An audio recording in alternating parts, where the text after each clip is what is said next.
Hi, everyone, and welcome to the Child Anxiety Fact Podcast.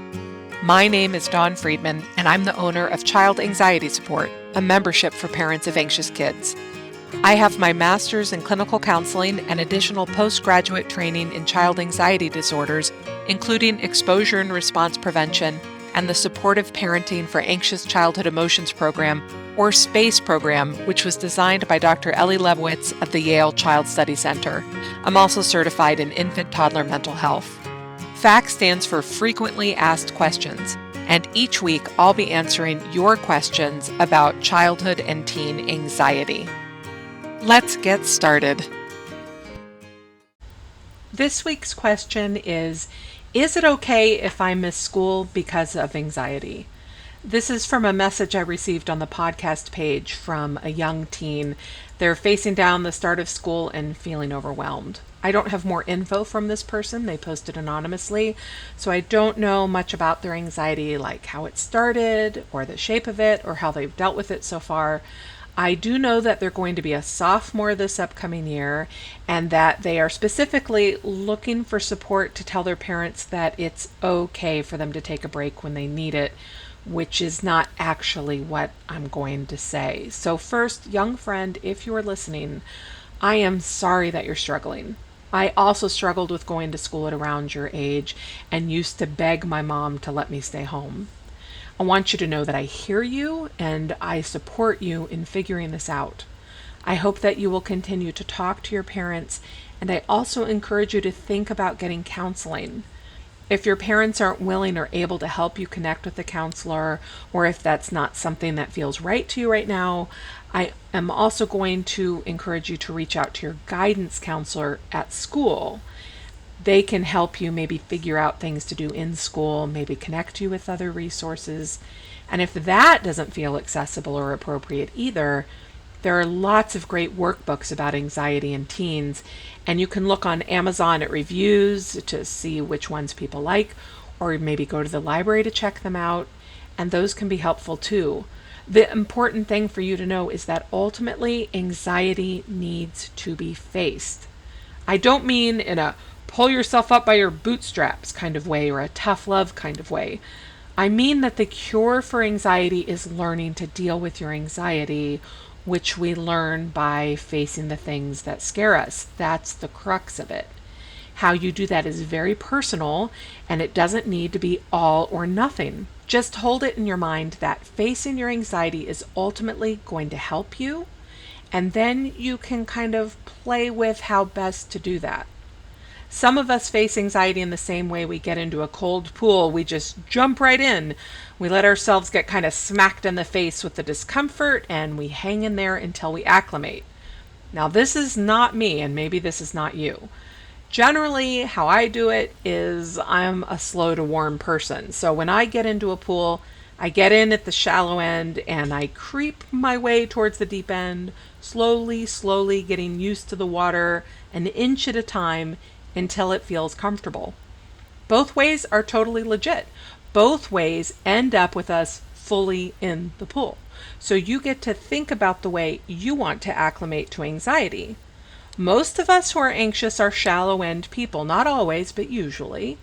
Our anxiety may feel so big and can feel so overwhelming that we need to start small, and that's just fine. We can think about it in small ways. Which leads me to school.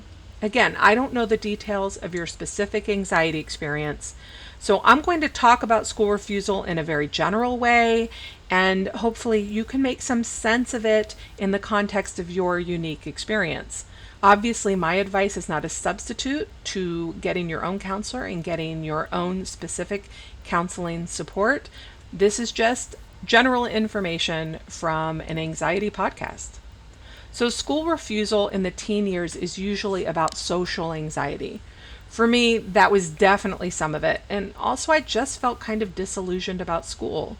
It was hard to feel motivated to go when I didn't feel like I was getting what I wanted academically. And looking back, I wish I'd reached out to the guidance counselor more and talked to them about what I needed to see if they could help me figure it out. That's why I mentioned that as a first step. I didn't realize my guidance counselor was a resource back then. Hopefully you do know that and you can try reaching out to them. Now, for me, the social anxiety piece was complicated by some bullying I experienced in 7th and 8th grade, and that colored the way that I saw my peers. That may be part of your experience too, and if so, my heart goes out to you. I want you to hear and to know that school is not representative of the so-called real world it's preparing you for. School is school. It's a very specific experience. Yes, there may always be mean people you have to deal with in life, but as you get older, there'll be more freedom to figure out how you want to deal with it, okay? It really does get better. And the people who say things like, your teen years are the best years of your life, well, I feel bad for them because that means their best years are behind them. And for most of us, the teen years are tough years, and life actually gets better as we get older. Truly.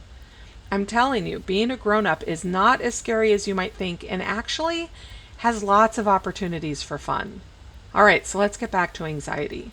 Here's the deal about missing school because of anxiety. When we avoid things because we are anxious about them, we are rewarding that avoidance. And that makes it harder and harder to face the scary things we need to face. Avoidance begets avoidance. So I'm just not able to advocate avoidance as a coping mechanism. The research tells us that will make your anxiety worse. We also can consider what school is offering you.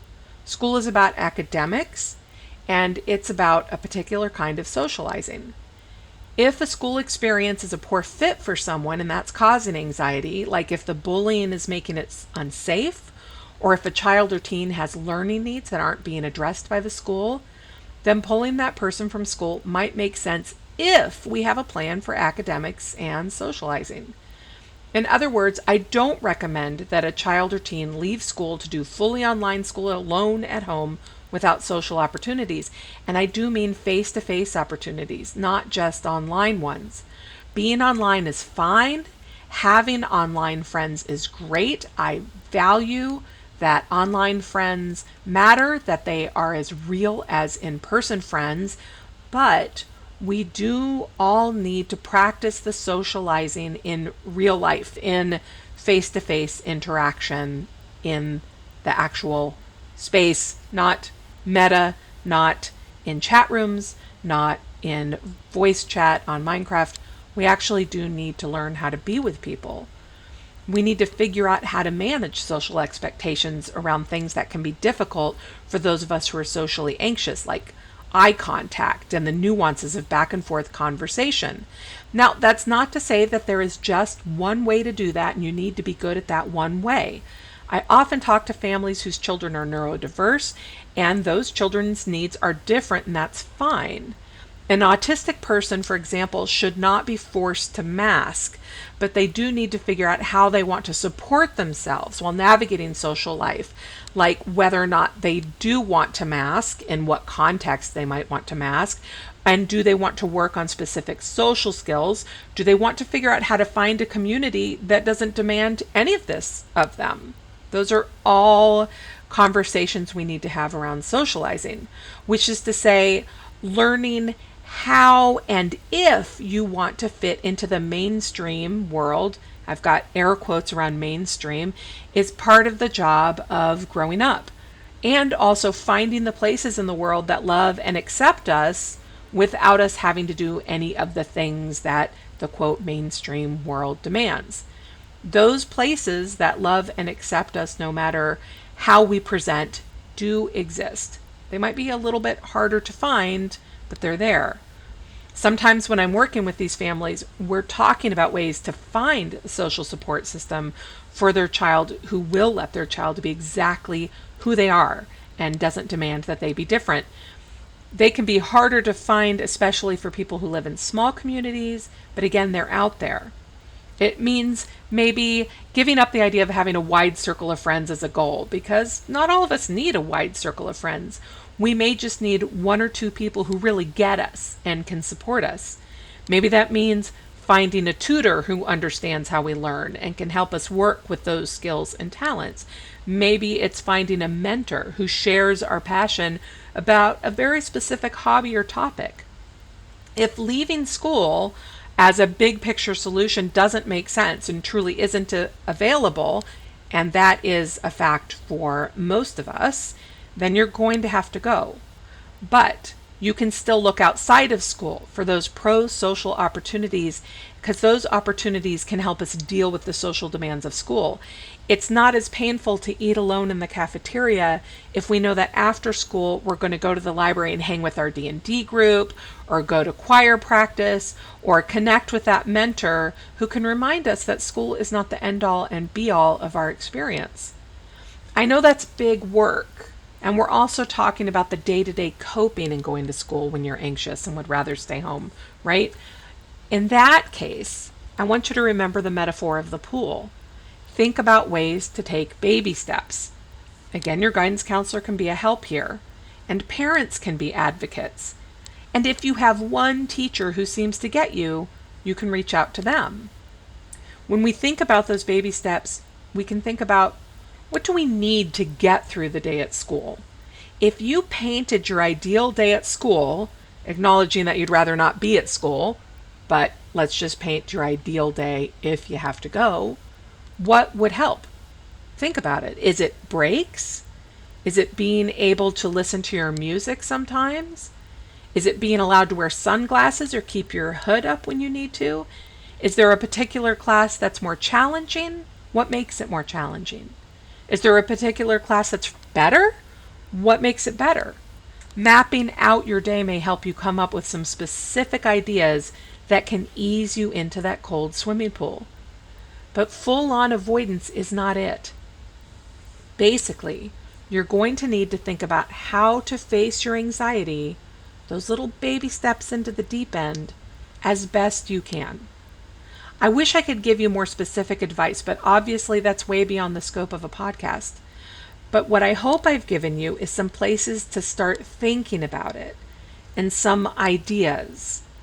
I'm thinking of you, and I know that other members of the listening audience, they're thinking of you too. Thank you so much for tuning in this week. If you have a question you would like me to answer on the show, please go to childanxietysupport.com/FAQ. And if you'd like to learn more about the Child Anxiety Support membership, please go to childanxietysupport.com. The membership offers courses, live events, and community to help you design a personalized program to free your family from the trap of child anxiety. I hope you'll consider subscribing to the podcast and sharing it with any friends or family who you think might find it helpful.